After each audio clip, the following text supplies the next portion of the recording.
لا الہ الا اللہ پڑھ لا الہ الا اللہ۔ کہتے جی آپ حاجیوں کے لیے دعا کرتے ہیں، جو یہاں رہتے ہیں لوگ ان کے لیے نہیں کرتے۔ اچھا وہ حاجیوں میں شامل نہیں ہوتے، انہوں نے کبھی حج نہیں کیا ہے، یہاں رہتے ہوئے بھی وہ حج سے محروم ہیں۔ اگر کبھی حج کیا تو حاجیوں میں شامل تو ہو گئے۔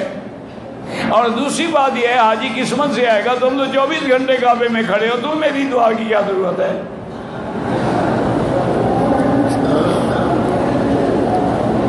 مینا مزدلفہ عرفات زیارت کے لیے گئے تھے۔ اللہ کے بندے جب حج پڑھ لیا اور کون سی زیارت کرنی تھی؟ انہیں سوچا ہوگا نا بھی اب رش نہیں ہے، وہاں جائیں دیکھیں کوئی قبر شریف ہوگی، کوئی روضہ شریف ہوگا۔ وہاں جناب چٹی المیدان ہے اور کچھ نہیں، مینا میں خیمے لگے ہوئے ہیں، کوئی قبر نہیں ہے۔ ان نے مسئلہ بنایا ہوا ہے کہ مسجد خیف میں 70 پیغمبر کی قبر ہے، یعنی یہ وہاں بھی قبروں پہ جا کے نماز پڑھتے ہیں، قبر پہ پاؤں رکھنا جائز ہے۔ ان نے یہ بھی مسئلہ بنایا ہوا کہ حتیم میں حضرت اسماعیل کی قبر ہے، اور زمزم سے لے کر حجر اسود تک 70 نبیوں کی قبر ہے۔ خدا کا خوف کرو، اگر یہاں قبریں ہوتی اللہ کا پیغمبر ان کے اوپر چلنے کا حکم دیتا۔ حضور نے فرمایا قبر سے ٹیک بھی نہ لگایا کرو، قبر پہ پاؤں بھی نہ رکھا کرو۔ اور ایک حدیث نے یہ بھی فرمایا کہ جیسے زندہ کو تکلیف ہوتی ہے ایسے مردہ کو بھی تکلیف ہوتی ہے۔ لیکن کیا کریں بیچارے،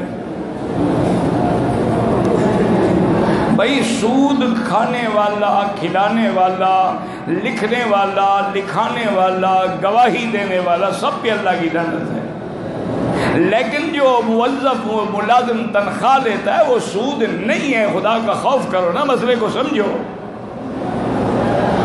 سود کا معنی یہ ہے کہ میں نے 1 لاکھ 2 لاکھ 10 لاکھ بینک کو دیا، انہوں نے کہا جی ہم آپ کو 7% دیں گے، یہ سود ہے۔ ایک آدمی نوکری کرتا ہے، چپراسی ہے، گارڈ ہے، کلرک ہے، ان کا کوئی اکاؤنٹنٹ ہے، وہ تنخواہ لیتا ہے، وہ تو سود نہیں لیتا، وہ تو اپنے اس وقت کی قیمت لے رہا ہے۔ لیکن تعاونوا علی البر والتقوی ولا تعاونوا علی الاثم والعدوان، برے کاموں میں حمایت کرنا بھی ناجائز ہے۔ اس لیے علماء نے مسئلہ نکالا، کوشش کرو دوسری جگہ نوکری ڈھونڈو، جب مل جائے تو بینک کی نوکری چھوڑ دو۔ یہ 100 دفعہ تم پوچھ چکے ہو۔ سب سے بڑی بات یہ ہے اللہ کا ڈر دل میں آ گیا، توبہ کرو، چھوڑ دو، اللہ قادر ہے پھر دیں گے۔